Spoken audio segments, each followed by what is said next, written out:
The Indianapolis Colts defense must show some signs of life for the Colts to get it done against the Carolina Panthers this weekend. Let's get to it. You are Locked On Colts, your daily Indianapolis Colts podcast. Part of the Locked On Podcast Network, your team every day.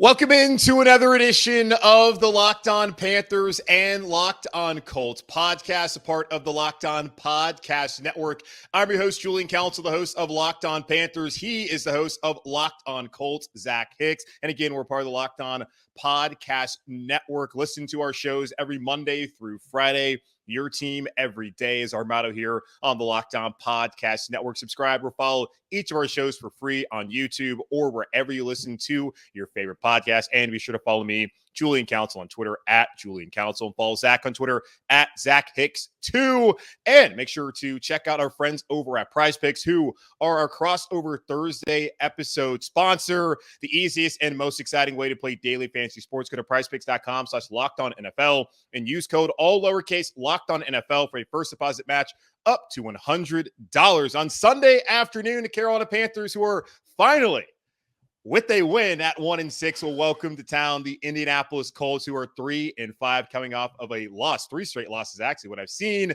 Gardner Minshew will be the starting quarterback as Anthony Richardson is out for the season, and that would have been a nice matchup between two rookie quarterbacks like we saw last week here in Carolina. But Zach, this could be what people want to dub as a Frank Reich revenge game on Sunday afternoon. How you doing, man? Doing good. And I love talking Frank Reich, even if it is a revenge game type thing. You know, maybe it's an Indianapolis Colts revenge game, which I don't know what we're getting revenge for. We're the ones who fired him, I guess. But, Frank Reich, however this turns out, I do want to say before we start this, love Frank Reich, love covering him for years. Great guy. I really wish you guys had more success this season, obviously. But, I'm happy to see Frank Reich again this weekend.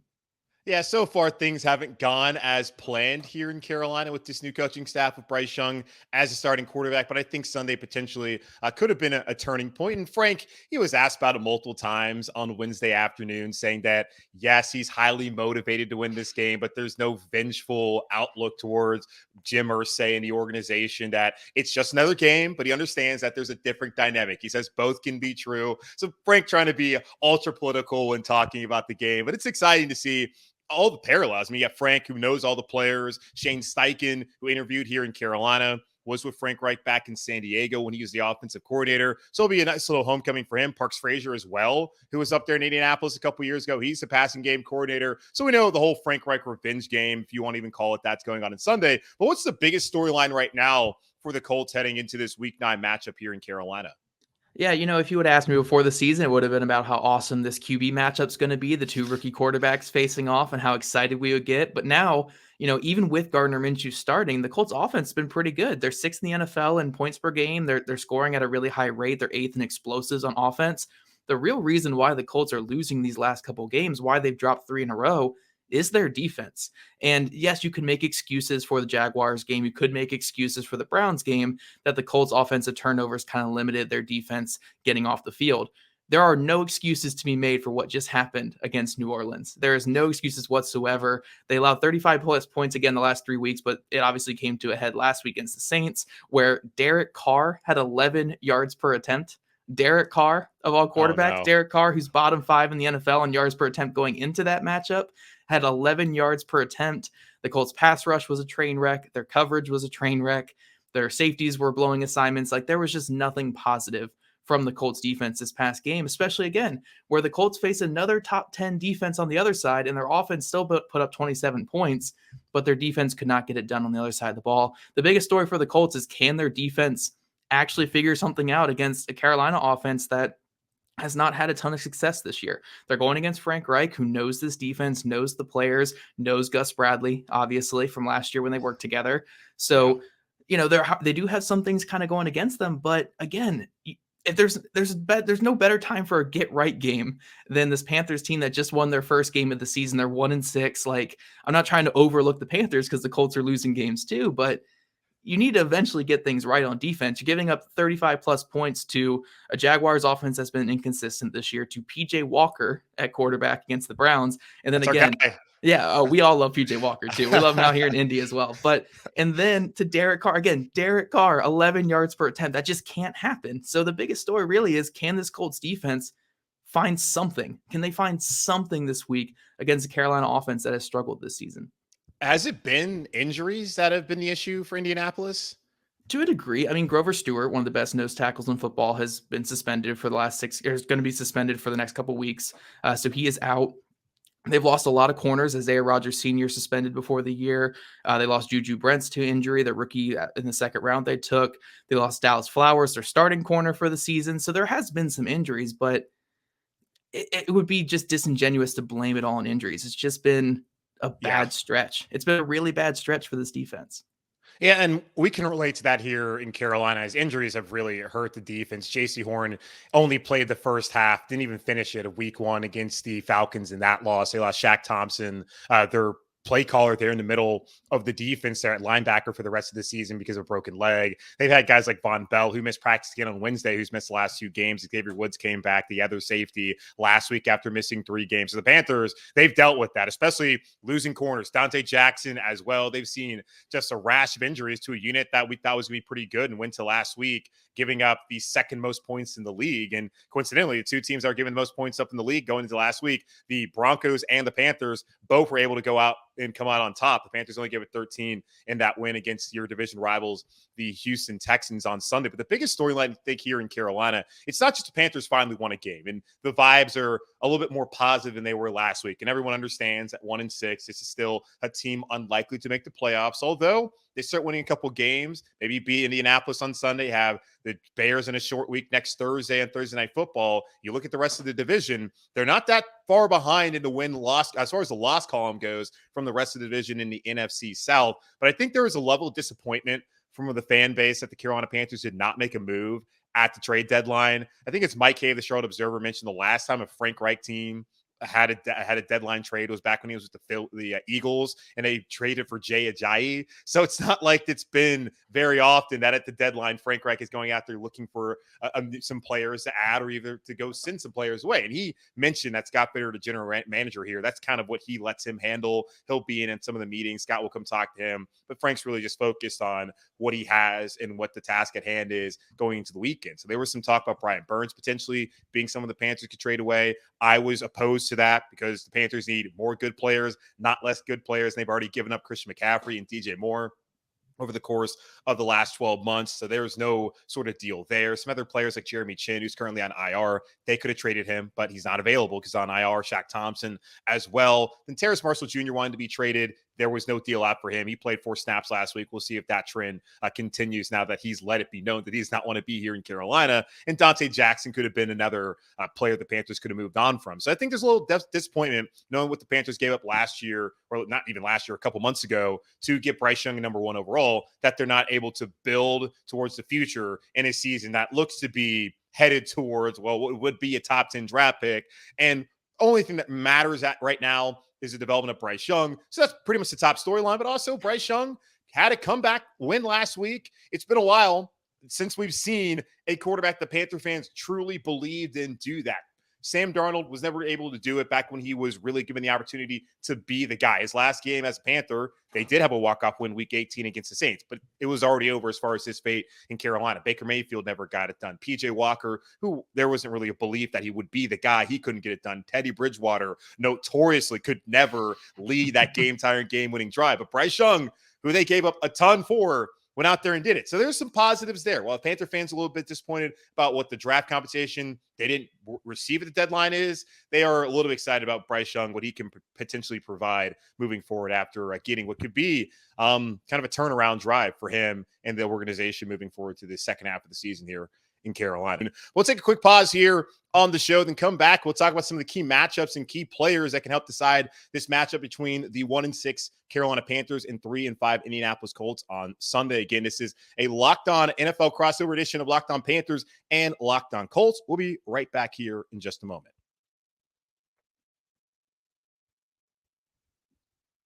Whenever the game clock stops, that's time to order in with DoorDash. Order pizza, wings, soda, burgers, or even just buns on DoorDash and get it all delivered without missing the game. Score football season's best deals on groceries, restaurants, retail, and more. All of your favorite restaurants and stores from retail to grocery are on the app, so you can shop everything you need to get game day ready. And personally, for me, Zach here in Charlotte, one of my personal favorites is Hawthorne Pizza right down the road for me. You can get some great pizzas there, get some wings, you can get some subs, everything that you want on game day, and it goes perfectly with the Carolina Panthers win. Stock up on your favorite appetizers and order all your tailgate gear on DoorDash. Then get ready to watch your team win. Get 50% off up to a $10 value when you spend $15 or more on your first order when you download the DoorDash app and enter code LOCK23. Subject to change. Terms apply. That's 50% off up to a $10 value when you spend $15 or more on your first order when you download the DoorDash app and enter code LOCK23. Again, subject to change. Terms apply. All right, back here on Locked On Panthers and Locked On Colts. It's a Locked On NFL crossover Thursday, brought to you by our friends over at PrizePicks. Julian Council, the host of Locked On Panthers. Zach Hicks, the host of Locked On Colts, breaking down the Carolina Panthers, Indianapolis Colts matchup here on Sunday afternoon at Bank of America Stadium in Uptown Charlotte. All right, Zach, we talked plenty about Frank Reich. We talked a little bit about the two rookie quarterbacks. One we'll get to see on Sunday. One, unfortunately, we will not get to see. But let's talk about some of the key matchups, key players that we're looking out for on Sunday afternoon. Starting off with the Colts, what are some of the key matchups that you're looking to see that could help lean the positive direction for the Indianapolis Colts on Sunday? Yeah, I think, again, we're kind of focusing on just one matchup here, which is that Colts defense versus that Panthers offense. Obviously, you guys are watching it for Bryce Young and seeing how that progression go. But again, we're kind of watching just how this Colts defense can respond. And when this Colts defense was playing well early in the season, their front seven was carrying them. Their front seven was stuffing the run, and they were getting after the quarterback. At one point, they were like second in the NFL in sacks. They were up there in pressure percentage. They were doing some really good things up front to carry that weaker, younger secondary. And we just haven't seen that the last couple of weeks. So the biggest matchup that I'm really excited for in this one, just want to see what the Colts can do, is their pass rush. Can their pass rush get back on track? Derek Carr last week, I think, had the fastest time to throw in the NFL. It was like 2.2 seconds or 2.1 seconds while still averaging 11 yards per attempt. Again, I can't get over that. Derek Carr, 11 yards per attempt. I'm going to keep saying it here. That's the fourth time. I can't. It's crazy. I don't think he's ever thrown it that far before, let alone having it go down there multiple times. But this Colts pass rush needs to just dictate the pace of play. Samson Ebukam has been great this year, done some really good things off the edge, really good free agent signing, but he's gone a little quiet the last couple of weeks. Former first-round pick Kwity Paye really needs to step up his play. He was really good before that concussion back in week 3, and then it just hasn't been the same. DeForest Buckner, the veteran, has been fantastic in all phases this year, but it can't just be him. It can't just be him, obviously. So you really want to see this Colts pass rush really come back to life against a Panthers offensive line that is allowed. I think I saw a stat today, like by Jonathan Kinsley on social media. I think the Panthers like 8th most QB hits allowed in the NFL this year, 7th or 8th. Great. Yeah. QB hits allowed. It's like 56 on the season at this point, which is quite a lot. And Bryce Young's not one of those quarterbacks where he's going to absorb contact and rip through the contact and throw past down the field. Again, he's a smaller, slender quarterback. He's gonna get hit, and he's gonna get hit and fall back. He's an elusive player, but if you can actually get your hands on him, you can disrupt what he's doing back there, and that's where some of the issues have been for the Panthers this season. So this is a prime opportunity for the Colts pass rush to dictate the pace of play again and really help out this young secondary, not leave them on an island all game long. Because again, we can't have what happened last week. That's unacceptable. I know Bryce Young is more interesting at least than Derek Carr, but you just can't have a repeat of last week. The pass rush needs to get home for the Colts, and that's the biggest matchup for the Colts in this matchup or in this game. Yeah, and Bryce has shown the ability, like last week, to be able to evade the rush and make some plays. And he had an excellent throw to Adam Thielen on a drive where they ended up getting stonewalled at the goal line, but he was able to get away from the pressure for the most part on Sunday in that win against the Houston Texans. And it's a concern here in Carolina for sure. They gave up 6 sacks on Sunday, and Bryce came out on Wednesday and talked about it's not all on the offensive line. Frank Reich talked about that. I think any smart football person understands that, sacks are not an offensive line stat solely. They can be also a quarterback stat, but I feel a lot of the sacks that we saw on Sunday 4 of them, by my count, were on Ike Ekwonu, the left tackle who the Panthers took in the first round last year. And the knock on him coming into the draft was that he's great when it comes to run blocking, but he's not the best in pass protection. It's still early in his career, but so far the regression from Ike Ekwonu has been surprising. The Panthers' offense line's better suited to be the one that they were last year, where they were pretty good running the football and fairly good as far as protecting. Now that Austin Corbett, who came off of the PUP list last week with that torn ACL he suffered in week 18 of last year, now he's back there. He's probably their best offensive player last year on what was a bad offense. Taylor Moton's been a consistent player at right tackle, so it's good to have him still there. Then looks like that left guard are going to move forward with Calvin Throckmorton instead of one of the younger players like Chandler Zavala, the 4th round pick at NC State that they started there for a couple weeks, and then Cade Mays, who started there 1 week. So the offensive line's starting to come together, but there is some concern there at left tackle with Ike Ekwonu. So that's absolutely a matchup I'm also looking out for. But really the one that I'm probably most concerned about and the Carolina Panthers need to do a better job is against the run. And it's interesting. I feel like you probably find this interesting that Frank Reich, when he was asked, like, what went wrong in Indianapolis for you? Like, where did things turn? And he didn't mention having 5 starting quarterbacks in 5 different years. What he mentioned was the inability to run the football, which I just thought was wild. But Jonathan Taylor, as you know, he had his injuries last year, and the Colts offense was pretty inept with Matt Ryan and then going to Sam Ehlinger. That's his name. Yeah, Sam Ehlinger. But so far, the Colts have run the ball fairly well. Jonathan Taylor back from the whole contract dispute and being healthy. Zach Moss as well. I see that they have the 9th most rushing attack in the NFL so far. They got 12 touchdowns combined, which is 4th most in the league. The Panthers right now are 26th against the run and 28th in yards per carry allowed at 4.7. Last week against the Texans was probably the best they played against the run, but they still gave up 110 yards rushing and 3.7 yards per carry. So 3.7 yards per carry is a full yard better than what they're averaging right now, or at least allowing right now, but they have to be better. Every other opponent they played has rushed for over 130 yards, and that's what I would imagine Indianapolis is going to want to do with their backup quarterback in Gardner Minshew, but still some 2 good receivers out there in Josh Downs and in Michael Pittman. But the Panthers have to be able to control the line of scrimmage and stop the run. So that's the matchup I'm absolutely looking forward to on Sunday if the Panthers are going to try and win this game. We talk about matchups. What about players? What are some of the players that you're looking at that can kind of change the tide, turn the tide or for the Indianapolis Colts in their favor on Sunday afternoon? Yeah, I think you and I are on the same wavelength here when we're looking at what the Colts need to do on the offense side of the ball, and that's going to be feeding Zach Moss and feeding Jonathan Taylor in this matchup. Zach Moss, 2nd in the NFL in rushing yards right now, playing some outstanding football, and he's doing that while missing the first, I believe, two games of the season, or first game of the season. So he's 2nd in the NFL in rushing yards after missing the first game of the season. Jonathan Taylor is starting to look like Jonathan Taylor again, and against this Carolina defense that is struggling to stop the run, this should be a big day for both of those players. I mean, last week they combined for over 150 yards rushing on only 23 carries. This could be a really big week against the Carolina Panthers defense for both those running backs. Yeah, and I think 2 guys who are going to have to step up to be able to stop the run is Frankie Louvu, who's the NFC Defensive Player of the Week after 12 tackles last week. The dude's a monster. He's going to be a free agent this upcoming year, and he's somebody at the Carolina Panthers are going to really need to hold on to if they want to continue to progress so hard, having a good defense, win whole. And Derek Brown as well. He's played a ton of snaps there in the middle, and the Carolina Panthers really need him to go out there, have a strong day to be able to stop the run, because they can't control the line of scrimmage on the defensive side of the ball, can't stop the run. Really difficult to see how the Carolina Panthers will be able to win this game on Sunday when the Colts come to town. So we talk about the top storylines, we talk about the key matchups, key players. What must go right for the Colts? What must go right for the Panthers if they would like to win or maybe even tie the game on Sunday here in Charlotte? I'm Julian Council, host of Locked On Panthers. He's Zach Hicks, the host of Locked On Colts on this Locked On NFL crossover Thursday. We'll be back to talk about what must go right for each team here in just a moment on Locked On Panthers and Colts. All right, Zach, I don't know about you, but I am not always the biggest fantasy sports guy in the world. But when I do play, I go with the PrizePicks because it's the most fun that I've had winning, and I think all of our listeners will have winning up to 25 times their money this football season. You just select 2 or more players, pick more or less than their projected stats, and place your entry. Test your skills on PrizePicks this football season. It's the most exciting way to play daily fantasy sports. If you have the skills, you can turn $10 into $250 with just a few taps. And who doesn't need $250? PrizePicks is really simple to play. You can make your picks and submit your entry in less than 60 seconds. It's that easy. Quick withdrawals, easy gameplay, and an enormous selection of players and stat types are what make PrizePicks the #1 daily fantasy sports app. Go to PrizePicks.com/LockedOnNFL and use code LockedOnNFL for a first deposit match up to $100. That's PrizePicks.com/LockedOnNFL and use code LockedOnNFL for a first deposit match up to $100.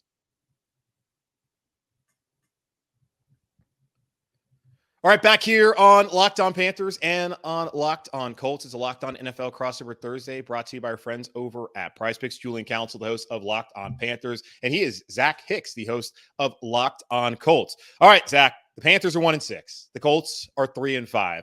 Both need some wins. Colts losing 3 straight. They're still in a wide open division there in the AFC South, and the same could be said about the Panthers in the NFC South, but they have a lot more work to do. And yes, the Colts need to catch up to a Jacksonville Jaguars team that seems to be running away with things here in the first half of the season. What must go right for the Indianapolis Colts to win on Sunday?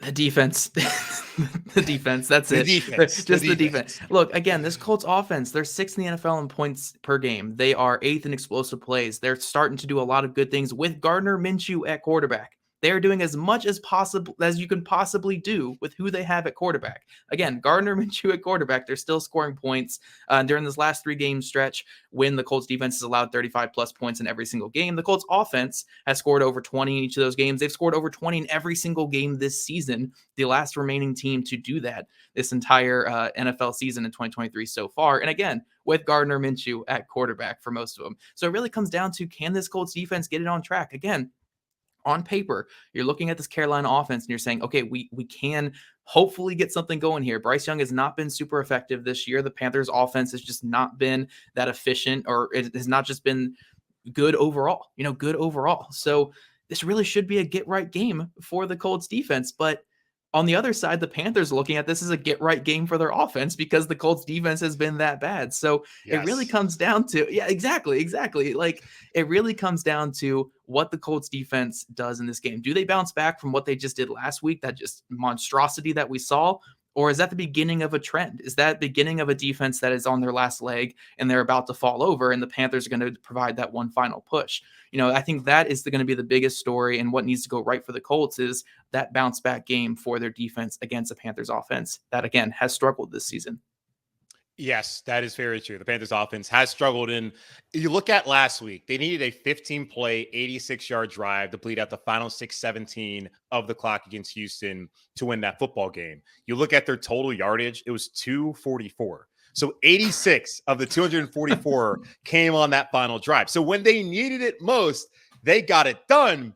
But if you look at the game in totality, the offense was still not very good. The pass protection was still terrible. The rushing attack was still terrible. Receivers still weren't getting open. It's a positive result finally, but the Carolina Panthers offense still is a work in progress. And that's honestly probably the nicest way you can really put it right now. And for them, I think it's about building off of the momentum from that final drive of last week. You look at the Colts, they've been depleted by injuries. They're giving up the most points in the NFL. They have ranked at the bottom of the league in scoring defense as well. They're not good right now. And they have the same issues that the Panthers defense has had when it comes to injuries, but that's only so far of an excuse considering that the Colts have the issues, the Panthers have the issues. A lot of teams in the NFL, no one's healthy right now. So you can only use that so much when you look at offenses versus defenses at this point in time in the season. So the Panthers need to find a way where potentially they can find a rushing attack with Chuba Hubbard, who's now taken over as lead back in place of Miles Sanders,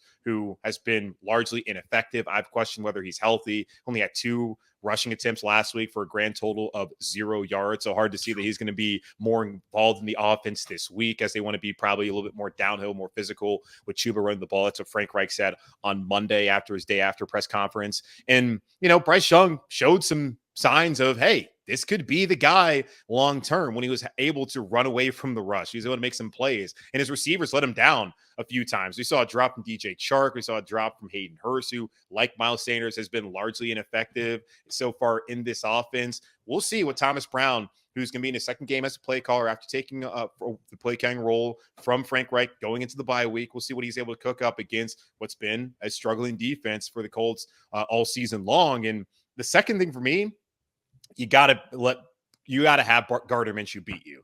You can't have Jonathan Taylor and Zach Moss run all over you. They can't dictate the tempo and the pace of the game with the run game. Gardner Minshew has been a solid backup everywhere he's gone. I have respect for the player that he is. Dating back, man, the dude was at ECU, went to Washington State, love what he did with Mike Leach. Like, who couldn't be a Gardner Minshew fan? But he's not a top-tier quarterback. He's just another guy. There's a reason why he's not a starter in this league. The Panthers have to make him be the one that beats him. Now, there's some players like Josh Downs, and I'm a North Carolina fan, so I love Josh Downs. Think he's going to be a good player for y'all. You can't let Josh Downs get deep on you like he did last week. You can't like Michael Pittman do the things he's done. And Frank Reich, of course, understands the kind of weaponry that they have on that offense. So the Panthers really got to stop the run and force Gardner Minshew to be the one to beat you. If he throws for 300 yards, it sucks, but it's better than getting a team to run for 200 yards on you on Sunday. So that's what the Panthers need to do if they want to win this game on Sunday. Looking over at the line for our friends over at FanDuel, official betting partner here on Locked On. It is a 2.5-point spread, and the Colts are favored. The Carolina Panthers, once again, underdogs here in 2023. Zach, do you have a pick? Do you make a pick on Crossover Thursdays, or are you not going to do it? Yeah, I mean, I have the Colts winning this one, but I think it's going to be a shootout, which I think Panthers fans would kind of take it this, not the loss, obviously, but a shootout game, seeing your offense score some points. I think it's going to be entertainment. Yes. Yeah, entertainment, right? I have 31-27 Colts. I just think it's going to be a high scoring game because I don't think either defense in this matchup can stop the run. And I don't even think either defense can stop the pass either in this matchup. So I really think it comes down to which offense like takes fewer sacks and turns the ball over less, which the Colts might turn the ball over more. They've done that quite a bit the last couple of weeks. But I do trust the Colts defensive line to get a couple more sacks than the Panthers defensive line in this one. So again, kind of splitting hairs in this matchup, but I have Colts 31 over the Panthers 27. But yeah, I do think it's going to be more of a shootout game because I just don't trust either of these defenses in this matchup at all. Yeah, I would also bet on the Colts having more sacks than the Panthers just because of what I've seen from this offensive line, primarily Kiyoquano so far this season. But it'll be interesting. It's good that you bring up turnovers. The Panthers have not been great when it comes to takeaways. They have 6 so far this season. They got their first forced fumble of the season last week, and that led to a field goal. And that was really the difference for the Panthers. So when they don't turn the ball over, they have a chance to win, especially when they're able to create turnovers. That will obviously be a big factor in this game. I don't think you can really undersell just the advantage I think that Frank Reich and his coaching staff has just over the fact that he knows the personnel over there. He hired Gus Bradley to be his defensive coordinator. He knows what kind of scheme he wants to run. And so all week long, I think they've been at the advantage as far as just scheming. And it'll be interesting to see what this game looks like. I had a listener last week because I don't typically give picks because I'm a coward, Zach. I just don't want to open up myself for I might be an O for this year. I might be an O for this year. I don't even know what my picks were looking back. I might have 0 correct this year. So I get what you're saying. I would have projected they would have gone 2-4 to start the season. So I definitely would have been wrong on all those as well. Well, there's a couple of games I thought they were going to lose. But either way, I just don't need someone being like, oh, yeah, man, you picked the Panthers to lose. What the hell? But last week I decided, you know what? I got a gut feeling the Panthers are going to win. Had some guy coming on DMs being like, look, man, if they win this game, you have to start making picks every single week. So because the Panthers won and I had a pick last week, I'm going to make a pick again this week. I think the Panthers cover and I think the Panthers win. So I just felt like coming out of the bye week, this was a chance for the team to really start to stack some wins. It would have been nice had they won a game or two instead of going 0-6 to start off the season to where they would have been in position to actually contend in the division, which could still maybe be on the table. We'll see how things go. Got to win on Sunday first. But I do think this is a game that Carolina will be able to build off the momentum from last week. It's a defense that's ripe for the taking, as we've discussed. And, the Panthers defense is also ripe for the taking. So we'll see how that works out. But I think it will be an entertaining game. I think this will be scored in the 20s, which will be a lot more entertaining than the 15-13 game we saw last week here in Charlotte. But that's going to wrap up this Locked On NFL crossover edition of Locked On Panthers and Locked On Colts. Again, I'm Julian Council, the host of Locked On Panthers. Follow me on Twitter at Julian Council. He's Zach Hicks of Locked On Colts. Follow me on Twitter at Zach Hicks 2. And be sure to check out our podcast over on YouTube where it's free. And also, wherever you listen to your podcast, it's free and available everywhere. So check those shows out on Friday. I know I'll be talking about my keys to victory on Locked On Colts. Zach, what do you guys got cooked up for your listeners on Friday afternoon or whenever people listen?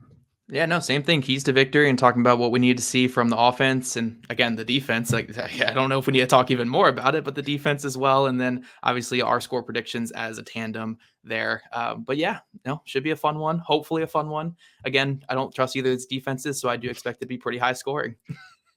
It's not a Frank Reich revenge game. He says, though, that he's highly motivated, and we'll see how it works out as the Panthers welcome the Colts. 4 o'clock on Sunday here in Uptown Charlotte. Again, it's going to conclude Locked On Panthers and Locked On Colts. Thanks, everyone, so much for tuning in wherever you listen and watch the show.